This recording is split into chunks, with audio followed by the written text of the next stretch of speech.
कल्याणानां निधानं कलिमलमथनं पावनं पावनानां पाथेयं यन्मुमुक्षो सपदि परपद प्राप्ते प्रस्थितस्य विश्रामस्थानमेकं कविवरवचसां जीवनं सज्जनानां बीजं धर्मद्रुमस्य प्रभवतु भवतां भूतये राम नाम।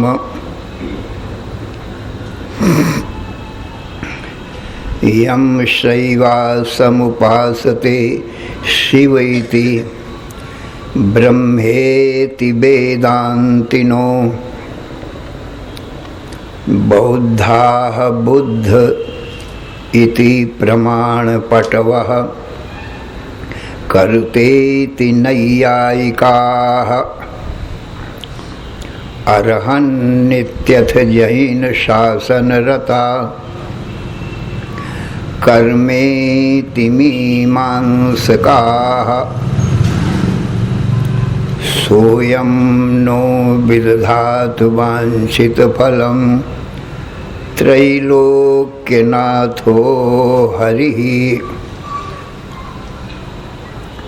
यं ब्रह्मा वरुणेन्द्र रुद्रमरुतः स्तुन्वन्ति दिव्यैः स्तवैर्वेदैः साङ्गपदक्रमोपनिषदैर्गायन्ति यं सामगाः ध्यानावस्थिततद्गतेन मनसा पश्यन्ति यं योगिनो यस्यान्तं न विदुः सुरासुरगणा देवाय तस्मै नमः। यन्माया वशवर्ति विश्वमखिलं ब्रह्मादिदेवासुरा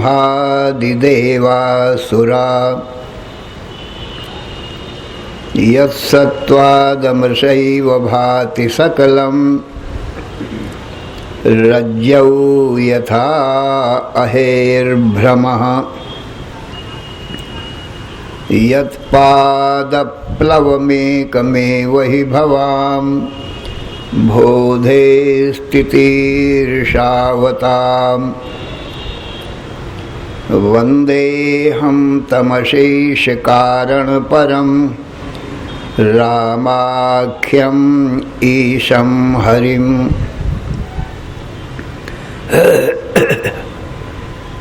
या कुन्देन्दुतुषारहारधवला या शुभ्रवस्त्रावृता या वीणा वरदंड मंडित करा, या श्वेत पद्मासना,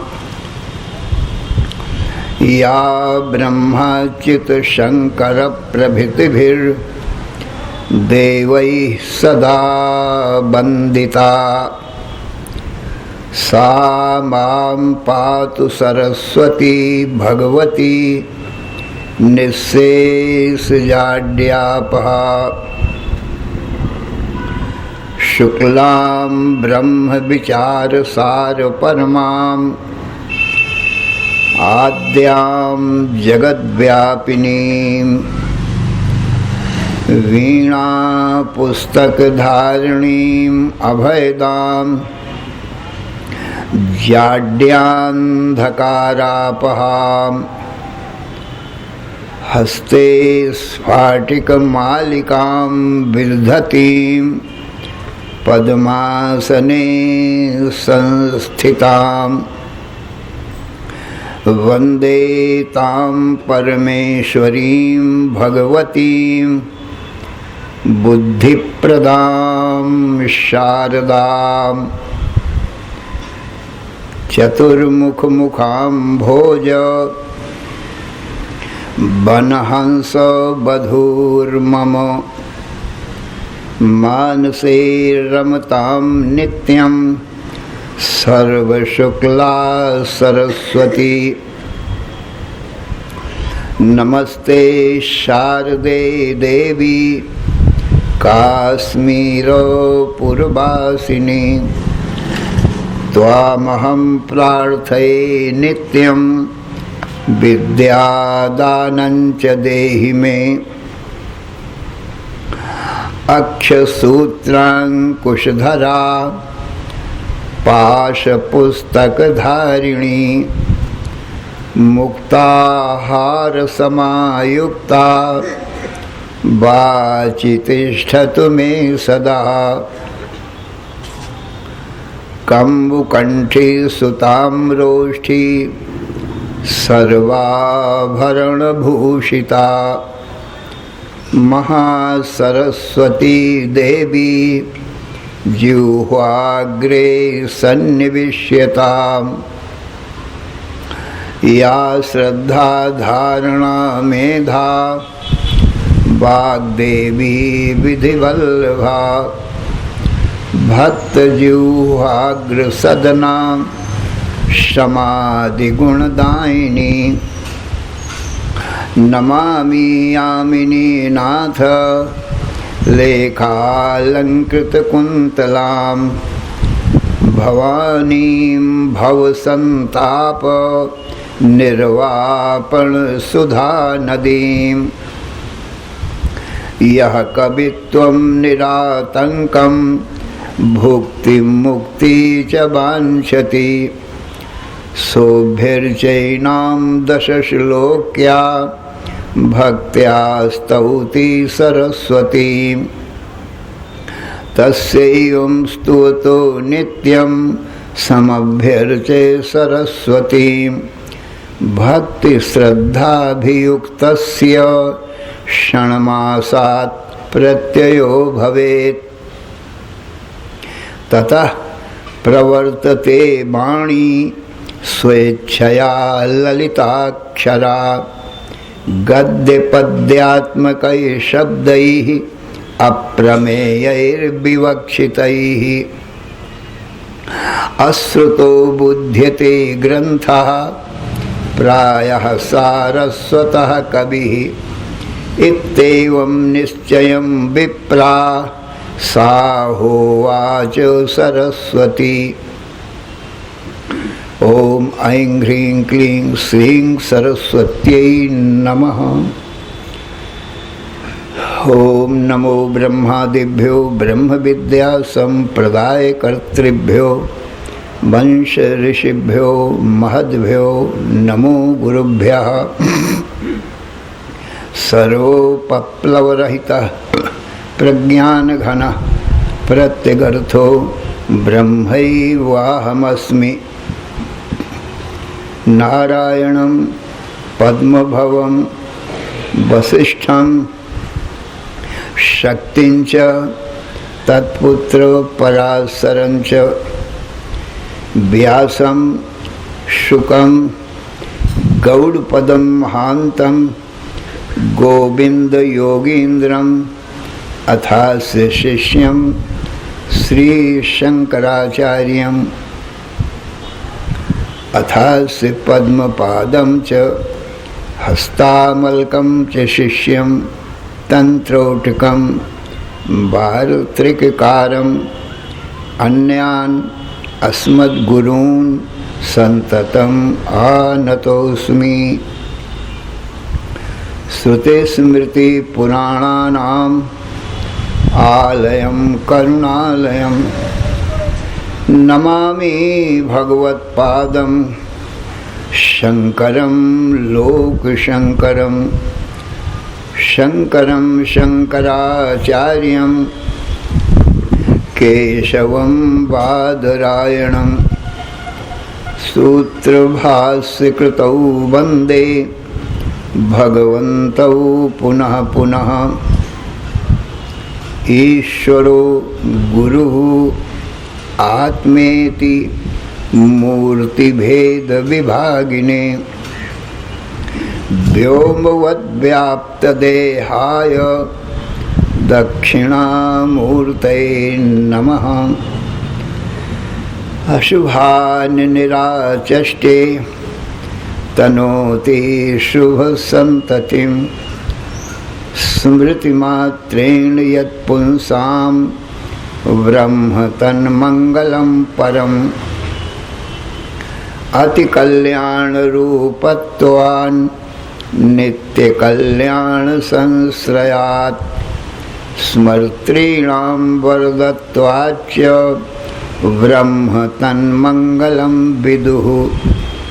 ओंकारश्च अथ शब्दश्च द्वौ एतौ ब्रह्मणः पुरा कंठं भित्त्वा विनिर्यातौ तस्मान्माङ्गलिकौ उभौ।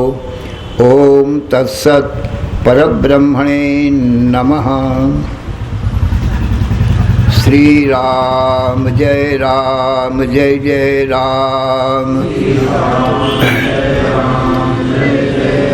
श्री राम जय राम श्री राम जय राम श्री राम जय राम श्री राम जय राम धर्म की अधर्म का प्राणियों में विश्व का हर हर महादेव।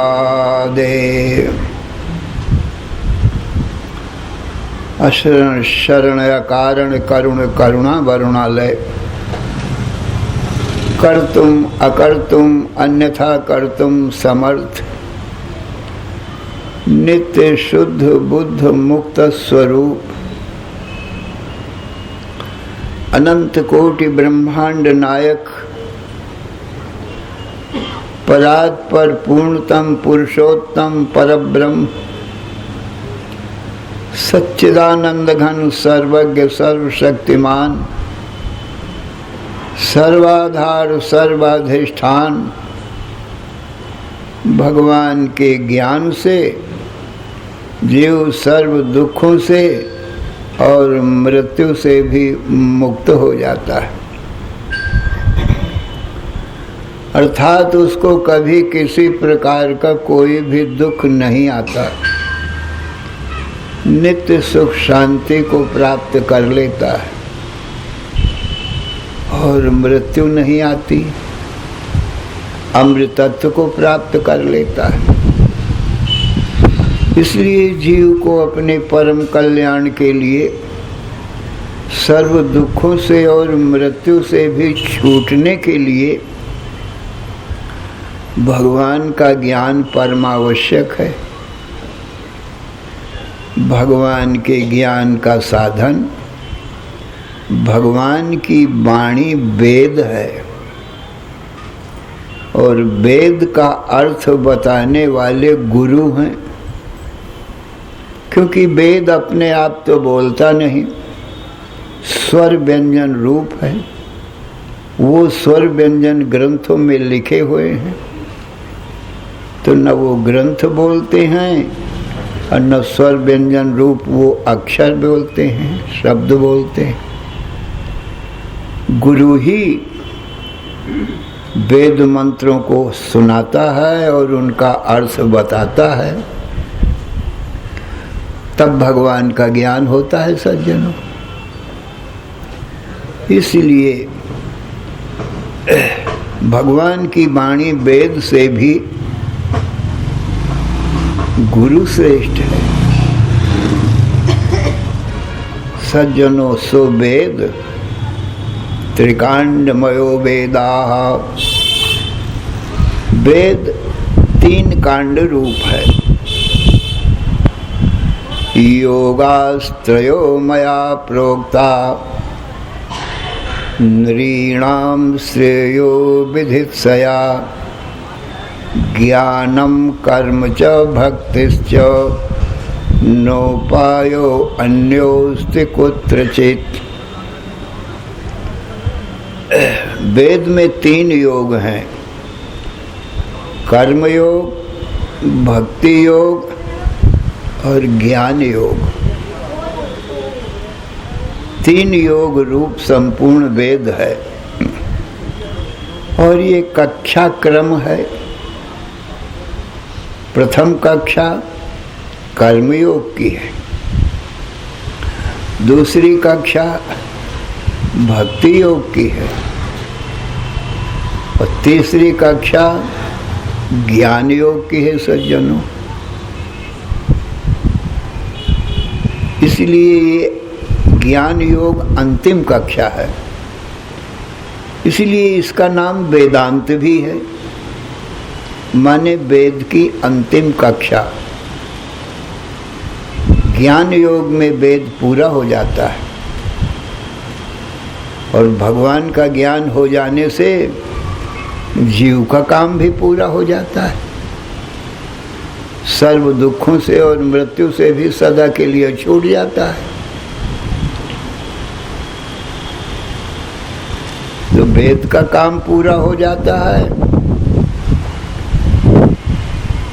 और जीव का काम भी पूरा हो जाता था। जन्म मरण दुखों से छूटने के लिए ही वेद पढ़ा गया था, और जो वेद का पढ़ाने वाले गुरु हैं उनका काम भी पूरा हो जाता है। सबका काम पूरा हो जाता है ज्ञान योग से।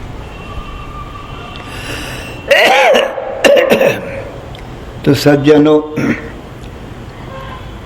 कोई भी विद्यार्थी जब पढ़ने जाएगा तो प्रथम उसको पहली कक्षा में ही भर्ती होना पड़ेगा, और जब पहली कक्षा को पास कर लेगा तभी दूसरी कक्षा में जाएगा सज्जन। और जब दूसरी कक्षा में जाएगा तो उसको पढ़ना पड़ेगा, और दूसरी कक्षा को पूरी होने के बाद में उसको जब पार कर लेगा, पास हो जाएगा, तभी तीसरी कक्षा में सज्जनों प्रवेश होगा। और जब तीसरी कक्षा पूरी हो जाएगी तो इसकी पढ़ाई पूरी हो जाएगी। और भगवान को पाने के लिए ये वेद पढ़ा था। तो भगवत प्राप्ति तीसरी कक्षा में ज्ञान योग में पूरी हो जाती है, तो जीव की पढ़ाई पूरी हो गई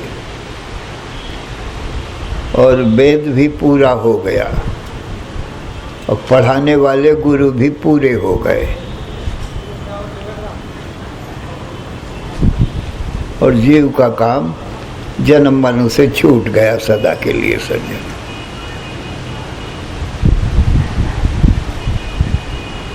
तो ये कक्षा क्रम है सज्जनों वेद में, अथवा सोपान क्रम कहा जा सकता है। सोपान नाम सीढ़ी का है। पहली सीढ़ी कर्मयोग की है, दूसरी सीढ़ी भक्ति योग की है, तीसरी सीढ़ी ज्ञान योग की है, तीसरी सीढ़ी के ऊपर जाने से तो भगवत तत्व मिल जाता है सज्जन।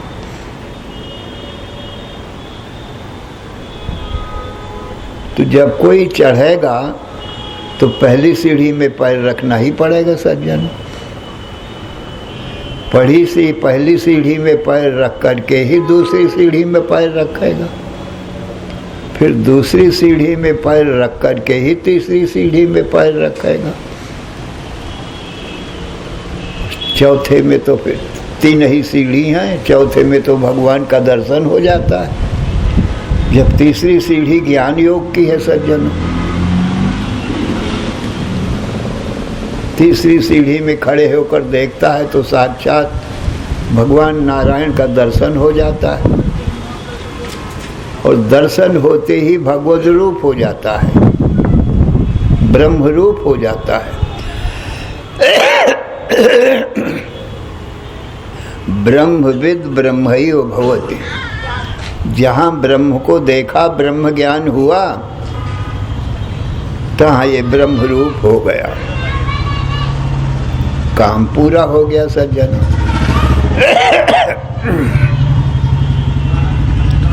इस प्रकार से सज्जनों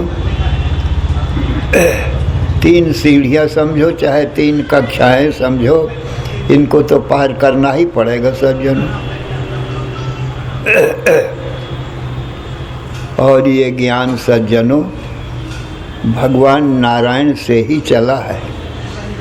ये वेद का जो ज्ञान है ना, तो वहीं से चला है, भगवान से ही है। तो नारायणम पद्म भवम वसिष्ठम, भगवान नारायण ने सबसे पहले ब्रह्मा जी को उत्पन्न किया, और ब्रह्मा जी को शोक मोह से युक्त देख करके फिर ये त्रिकांडमय वेद का ज्ञान दिया उसको। पहले वेद ब्रह्मा जी को पढ़ाया गया। यो ब्रह्माणं विदधाति पूर्वं यो वै वेदांश्च प्रहिणोति तस्मै तं हा देवम् आत्मबुद्धि प्रकाशम मुमुक्षुर्वै शरणमहं प्रपद्ये। इस मंत्र का यही अर्थ है कि सबसे पहले भगवान नारायण ने ब्रह्मा जी को उत्पन्न किया, और ब्रह्मा जी को शोक मोह से युक्त देखा तो उसको वेद का उपदेश दिया। और ब्रह्मा जी कर्म उपासना ज्ञान त्रिकांडमय वेद को जब पूरा पढ़ लिए तो उनको पूर्ण ज्ञान हो गया सज्जनों। अब वो सारे दुखों से, जन्म मरण से मुक्त हो गए, परम सुख शांति को प्राप्त कर लिया ब्रह्मा जी ने। नारायणम पद्म भव। फिर ब्रह्मा जी के पुत्र हुए वशिष्ठ सज्जनों। तो जन्म से तो सज्जनों सब बालक ज्ञानी ही हुआ करते हैं, उनको माता पिता ही पढ़ाते हैं, ज्ञान देते हैं, वही गुरु बनते हैं, माता पिता ही पुत्रों के गुरु हुआ करते हैं। और फिर पुत्र पौत्रों के गुरु होते हैं, और पौत्र प्रपौत्रों के गुरु होते चले जाते हैं। ऐसे गुरु परंपरा चली आती है सज्जनों, हमारी तुम्हारी सबकी।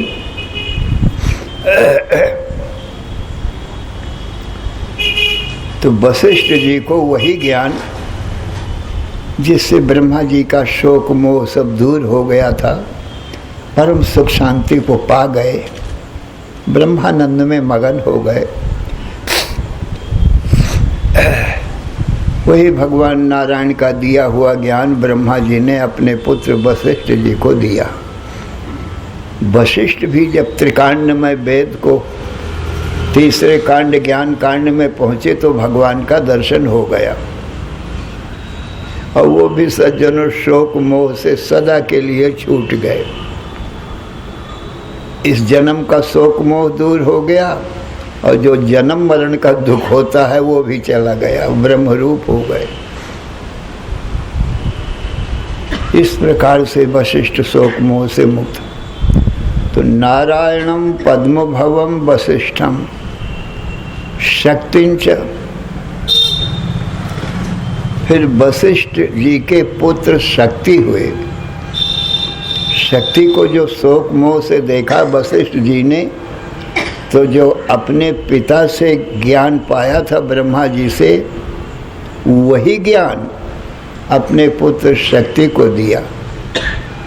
शक्ति भी सज्जनों शोक मोह से मुक्त हो गए। उनकी भी कर्म उपासना ज्ञान से, आखिरी जो कांड है ज्ञान, उससे भगवत ज्ञान हो गया सज्जनों। वो भी शोक मोह से मुक्त हो गए। तत्पुत्र पराशरंच, शक्ति का पुत्र हुआ पराशर। तो शक्ति जब शोक मोह से दूर भय थे अपने पिता के ज्ञान से, तो वही ज्ञान जो उनको पिता ने दिया था उन्होंने अपने पुत्र को दिया। तो पराशर भी शोक मोह से मुक्त हो गए, जन्म मरण के दुखों से सदा के लिए छूट गए। पराशरम च शक्तिं च तत्पुत्र पराशरम च व्यासम, पराशर के पुत्र हुए व्यास सज्जनों। तो पराशर ने वही ज्ञान जो अपने पिता से पाया था, अपने पुत्र को शोक मोह से युक्त देख करके वही ज्ञान, माने ये वेद ज्ञान जो नारायण ने दिया ब्रह्मा जी को, वही ज्ञान अपने पुत्र को दिया, व्यास को। व्यास भी शोक मोह से मुक्त होकर के परमानंद को प्राप्त हो गए, ब्रह्मज्ञानी हो गए, ब्रह्म रूप अपने को अनुभव करने लगे। व्यासम, और व्यास के पुत्र हुए सुखदेव जी सज्जनों। तो व्यास जी ने वही ज्ञान जो अपने पिता से पराशर से पाया था, वही ज्ञान सुखदेव को दिया। तो सुखदेव भी शोक मोह से मुक्त हो गए, परमानंद में मगन हो गए सज्जनों। और सज्जनों फिर इन्होंने तो ब्याह किया ही नहीं, जन्म से ही वो चले गए वन को, और वन में जाकर के विरक्तों की भांस जैसे सन्यासी विचरता रहता है, ऐसे ही गांव-गांव में नगर नगर में घूमते विचरते रहते और भिक्षा मांग करके खा लेते और अपने ब्रह्म ज्ञान में सज्जनों मगन रहते सज्जनों। तो अब गृहस्थों की परंपरा तो चली गई, अब ये सन्यासियों की परंपरा यहाँ से चली सुखदेव जी से। अभी तक व्यास तक गृहस्थों की परंपरा थी।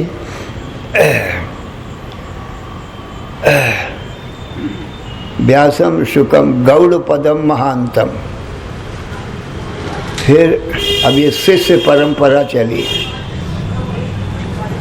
सुखदेव जी के शिष्य हुए गौड़ पादाचार्य जी, और वो महायोगी थे।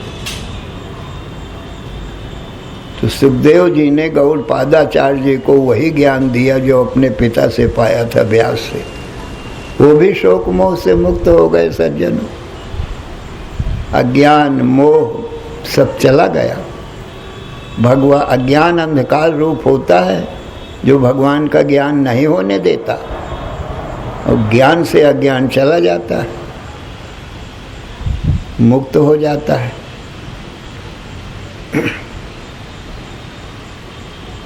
तो गौड़ पादम महांतम, और गौड़ पादाचार्य जी के शिष्य हुए गोविंद पादाचार्य।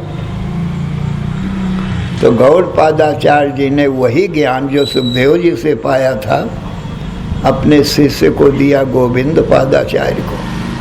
वो भी शोक मोह से मुक्त होकर परमानंद में मगन हो गए।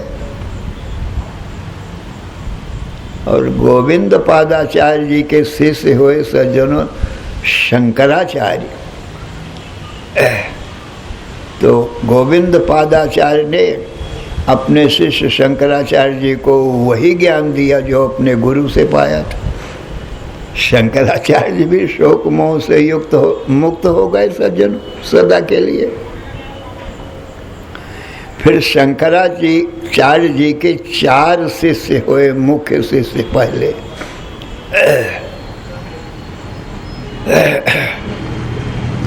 गोविंद योगिंद्र मथा शिष्यम श्री शंकराचार्य अथा से पद्म पादम च हस्तामलकम च शिष्यम तंत्रोटकम वार्त्रिक कारम। ये 4 शिष्य हुए सज्जन। तो शंकराचार्य जी ने अपने 4 शिष्यों को वही ज्ञान दिया जो अपने गुरु से गोविंद पादाचार्य जी से बताया था, पाया था। ये 4 शिष्य भी सज्जनों शोक मोह से मुक्त हो गए सज्जनों। और वही वेद का ज्ञान सज्जनों उन 4 शिष्यों ने, अब उनके फिर 4 शिष्यों के बहुत शिष्य भये। तो सब शिष्यों ने अपनी परंपरा से जो ज्ञान पाया सज्जनों वो अपने शिष्य उपशिष्यों को बताते चले आए और भगवत ज्ञान से सब शोक मुक्त होते हुए चले। तो अब तक सज्जनों वही ज्ञान चला आ रहा है। ये श्रृंखला टूटी नहीं उस ज्ञान की। सब शोक मोह, अब भी वही वेद ज्ञान गुरु लोग अब भी पढ़ा रहे हैं, कर्म उपासना ज्ञान।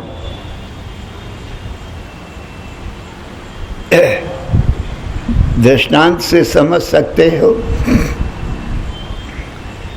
किसी के घर में अंधेरा था, उसने दीपक जला करके और सज्जनों अपने घर का अंधेरा दूर कर दिया। घर का अंधेरा दूर हुआ तो सब वस्तुओं का ज्ञान होने लगा।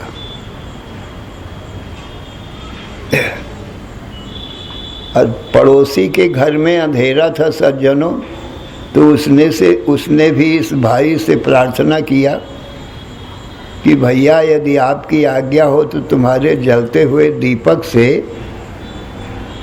मैं भी अपना दीपक जला लूं, तो मेरे घर का भी अंधेरा दूर हो जाएगा और सब वस्तुओं का ज्ञान होने लगेगा, क्योंकि अंधेरे में सब वस्तुएं ढक जाती हैं।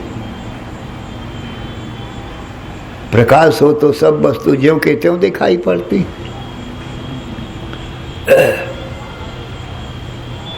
तो वो जो बड़ा भाई है जिसका दीपक जल रहा है, वो कहता है छोटे भाई से कि भैया देखो, मेरे दीपक में तो कुछ कमी आएगी नहीं, तुम्हारा दीपक जल जाएगा, तुम्हारे घर का अंधेरा दूर हो जाएगा, तो ये मेरे लिए कितनी खुशी की बात है।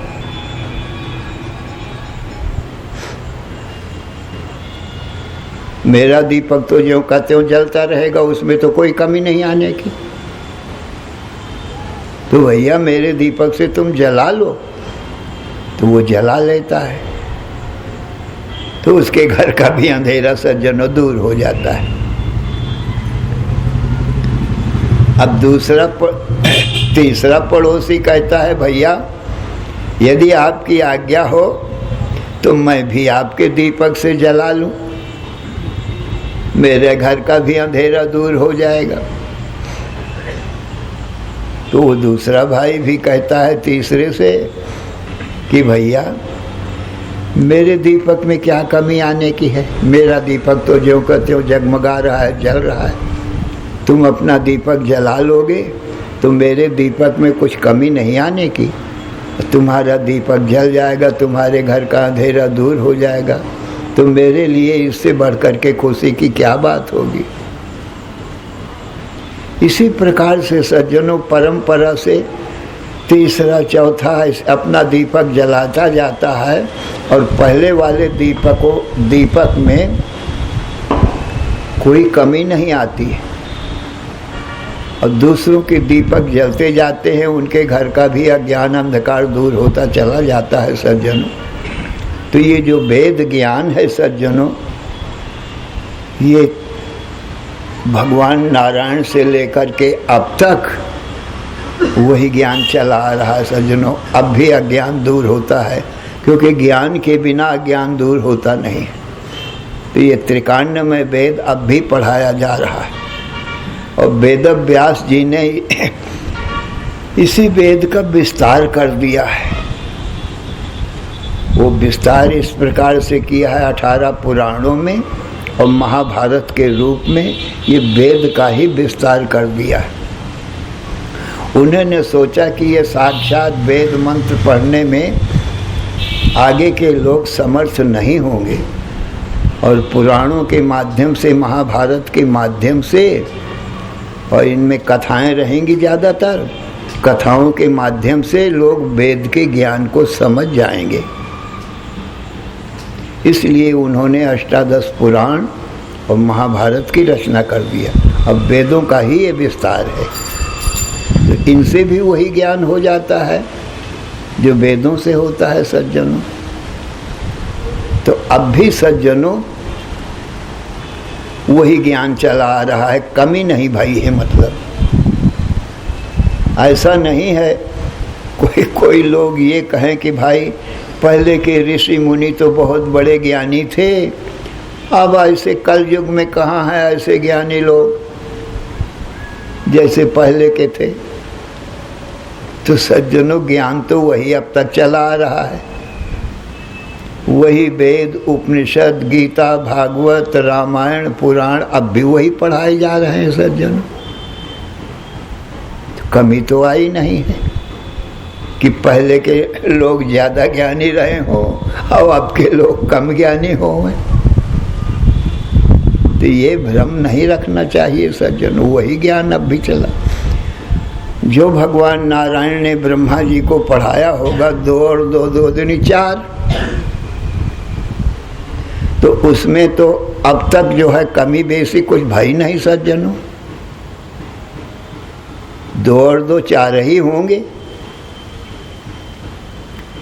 कोई ज़्यादा विद्वान हो तो ज़्यादा नहीं बता सकता 2 और 2 4 का 5 नहीं बता सकता सज्जन, और कम विद्वान हो तो 2 और 2 3 नहीं कह सकता है। अब भी जो पढ़ाया जाएगा तो 2 और 2 4 ही पढ़ाए जाएंगे, कमती ज़्यादा नहीं होगा सज्जनों। इसी प्रकार से जो ज्ञान भगवान नारायण ने अपने पुत्र ब्रह्मा को दिया, वही ज्ञान अब तक चला आ रहा है। वही एक ज्ञान का दीपक गीता, रामायण, भागवत में भी चला आ रहा है। कमी बेसी सज्जनों नहीं हुई। पूरी श्रद्धा भक्ति से पढ़ना चाहिए। आजकल के गुरुओं से भी वही ज्ञान मिलता है जो इन गुरुओं से, पहले वाले गुरुओं से मिलता रहा है। वही पहाड़ा पढ़ाया जाता है। अब भी 2 और 2 4 ही होते हैं। कोई ज़्यादा विद्वान हो तो ज़्यादा नहीं कह सकता, कम विद्वान हो तो कम नहीं कह सकता। 2 और 2 4 ही पढ़ाना पड़ेगा। तो ये हमने आपको बताई कि ज्ञान में कमी नहीं आई है। सृष्टि के आदि से अब तक वही ज्ञान चला आ रहा है। तो त्रिकांडमयो वेद, ये 3 कांड रूप वेद है सज्जन। तो प्रथम क्या है? कर्म कांड है, दूसरा भक्ति कांड, तीसरा ज्ञान कांड है। तो कर्म कांड में कर्म बताए गए हैं सज्जनों। तो कर्म क्या है? अपने अपने वर्ण, आश्रम, पद, अधिकार के अनुसार वेदों में कर्म बताए गए।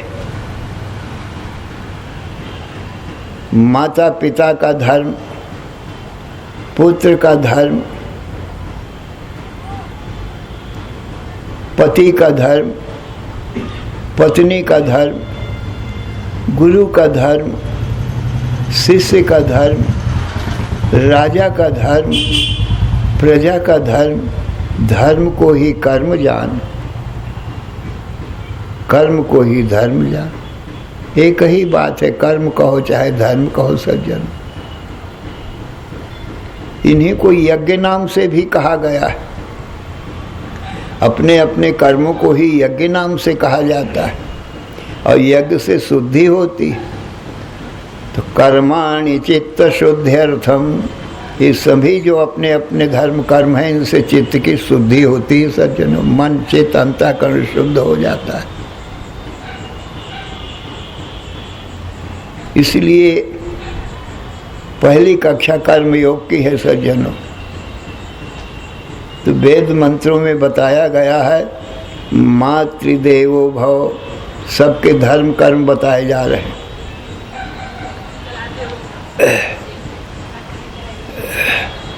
मातृदेवो भव, पितृदेवो भव, आचार्य देवो भव, अतिथि देवो भव, ये बताया गया। माता देवता है, पिता देवता है, आचार्य जो गुरु है वो देवता है। और बिना तिथि के आ गया कोई व्यक्ति, उसको अतिथि कहते हैं। दिन तिथि निश्चय नहीं, अकस्मात आ गया घर में, वो अतिथि है। वो अतिथि को वेद में देवता बताया। देवता के समान उसकी पूजा सेवा करना चाहिए। तो जो माता पिता की सज्जनों और गुरु के या अतिथि की सेवा करता है सज्जनों, उसको प्रातः काल उठ करके माता पिता गुरु को प्रणाम करता है तो उसको 4 चीजें मिल जाती है सज्जनों। 4 चीजें क्या हैं? अभिवादनशीलस्य नित्यं वृद्धोपसेविनः, चत्वारि तस्य वर्धन्ते आयुर्विद्या यशो बलम। जब पुत्र अपने माता पिता को प्रणाम करता है, गुरु के प्रणाम करता है, तो वो आशीर्वाद देते हैं। क्या आशीर्वाद देते हैं? आयुष्मान हो, माने चिरंजीवी भव, तुम्हारी बहुत बड़ी आयु हो।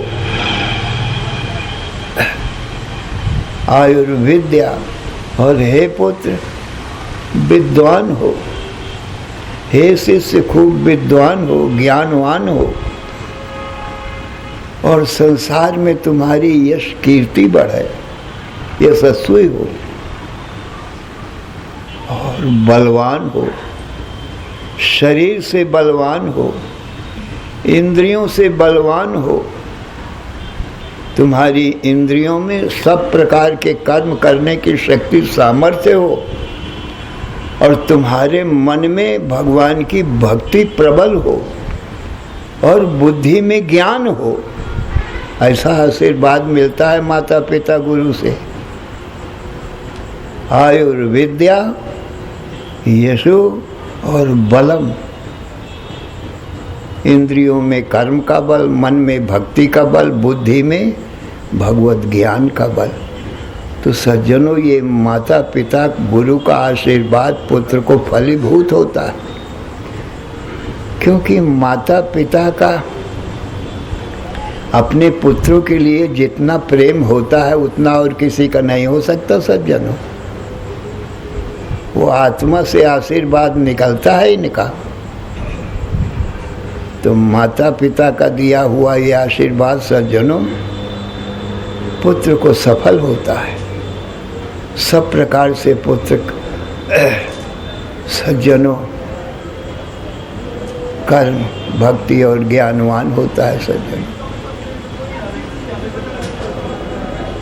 इसलिए पुत्र का पहला धर्म यही है कि माता पिता गुरु की सेवा करे। सब तीर्थों का फल इसको मिल जाता है सज्जन। माता पिता के भक्त के लिए तीर्थ यात्रा की कोई आवश्यकता नहीं रहती सज्जन। सब तीर्थों का फल माता पिता की चरण सेवा से वंदना से मिल जाता है। तो ये सज्जनों, पुत्र का धर्म माता पिता को प्रणाम करना, उनकी सेवा करना, क्योंकि वही देवता है। पुत्र के लिए यही भगवान है और यही भगवत तत्व को बताते हैं ना, तो वो भगवत रूप हो जाता है भगवत तत्व के जानने से। दूसरा तो कोई साधन है नहीं सज्जनों। इनके पुत्र को कौन ज्ञान देगा? अरे पहले गुरु तो यही है सज्जनों, और तो कोई है ही नहीं। एक मदालसा नाम की माता हुई है सज्जनों, सरस्वती के अवतार थी वो। तो उसने विवाह के पहले ही ये प्रतिज्ञा किया था। क्या प्रतिज्ञा किया था? कि जो मेरी कोख में आएगा पुत्र, उसको मैं ये संसार सागर से, भवसागर से तार दूंगी। प्रणकीन दृढ़ मंदालसा मम गर्भ में जो आएगा, निश्चय करूंगी मुक्त सो नहीं जन्म दूजा पाएगा। भव से निकालूंगी उसे, नहीं दूसरा फिर जन्म हो। निज पुत्र की हितकारिणी हो, मातु तो ऐसी ही हो। ये प्रतिज्ञा किया था सज्जन। जो मेरी कोख में, मेरी गर्भ में आएगा पुत्र, उसको ये दुख के समुद्र संसार सागर से अवश्य पार कर दूंगी। उसका दूसरा जन्म नहीं होगा। वो 84 लाख जन्म मरण के चक्कर में फिर नहीं पड़ेगा और दुख नहीं उठाएगा। ये प्रतिज्ञा किया था सज्जनों। और जब उसका पुत्र पैदा हुआ तो वही किया भी। पैदा होते कहाँ कहाँ रोने लगा जब बालक, वो तुरंत ही से ज्ञान देने लगी उसी समय से। शुद्धोसि बुद्धोसि निरंजनोसि, संसार माया परिवर्जितोसि। संसार स्वप्नम त्यज मोह निद्राम, मंदालसा वाक्यमुवाच पुत्रम। हे पुत्र, कहाँ कहाँ करके रोता क्यों है? अरे तू तो शुद्ध बुद्ध और मुक्त स्वरूप ही है, तुझमें दुख कहाँ है? तेरा जन्म मरण होता नहीं तो जन्म मरण का दुख भी कहाँ से आएगा? ऐसा वो उपदेश पहले ही जन्म से ही देने लगी। पहले जब रोता है बालक तभी से, अभी समझता नहीं है वो उपदेश। परंतु रोज रोज जब यही देना है ज्ञान, तो वो समझ नहीं लगेगा। और बालक का अंतःकरण सज्जनों कोरे कागज के समान होता है, क्योंकि दूसरे संस्कार उसके हृदय में है नहीं। शुद्ध निर्मल कोरा कागज, सफेद उज्जवल कागज के समान है। और संसार के संस्कार अभी उसके पड़े नहीं। तो जो माता कहती है उसको उसके हृदय में छपते चले जाते हैं सज्जनों। बड़ा कोमल और बालक के समान शुद्ध हृदय और किसी का होता नहीं सज्जनों। बालक को इसीलिए भोला बताया गया है। भोला, उसका किसी से राग नहीं, कोई द्वेष नहीं। कितना निर्मल है बालक का हृदय। जो ज्ञान दे दो वही छप जाएगा। इस प्रकार से माता मदालसा ने पुत्र को ज्ञान देकर ज्ञानवान बना दिया सज्जन। इसीलिए माता ही पहली गुरु है, दूसरा पिता गुरु है, माता पिता के बाद में फिर तीसरे और गुरु होते हैं वेद शास्त्र के ज्ञानी। इसलिए सज्जनों ये कर्म योग है। तो मातृदेवो भव, पितृदेवो भव, आचार्य देवो भव, अतिथि देवो भव। फिर आता है सत्यम वद, धर्मम चर, स्वाध्यायान मा प्रमदः, देव पितृ कार्याभ्याम न प्रमदितव्यम, श्रद्धया देयम अश्रद्धया अदेयम। तैत्रीय उपनिषद की श्रुतियां हैं सज्जनों, में सब में कर्म योग बताया गया है। यही पहली कक्षा है सज्जनों। तो ये माता पिता से ही शुरू होती। तो भगवान राम ने सज्जनों इसी वेद का उपदेश देने के लिए मनुष्य जन्म धारण किया है। भगवान राम तो पुत्र बने ना, तो वो पुत्र धर्म का पालन करते हैं, माता पिता की सेवा करते हैं, उनकी आज्ञा मानते हैं। प्रातः काल उठ कर रघुनाथा, मातु पिता गुरु ना वही माथा, आयसु मांगी करहीं पुर काजा, देख चरित हर्षित मन राजा। देखो ये जगत के पिता है, भगवान का अवतार है ना, परंतु पुत्रों को शिक्षा देने के लिए पुत्र बने। सभी संसार के पुत्रों को शिक्षा दे रहे हैं कि प्रातः काल उठ करके माता पिता गुरु को प्रणाम करो, उनके आशीर्वाद लो, तो तुम ज्ञानी हो जाओगे। श्री राम जय जय राम, श्री राम जय जय राम, श्री राम जय जय राम, श्री राम जय जय राम। धर्म की अधर्म का प्राणियों में विश्व का हर हर महादेव। बोलो सच्चिदानंद भगवान की जय।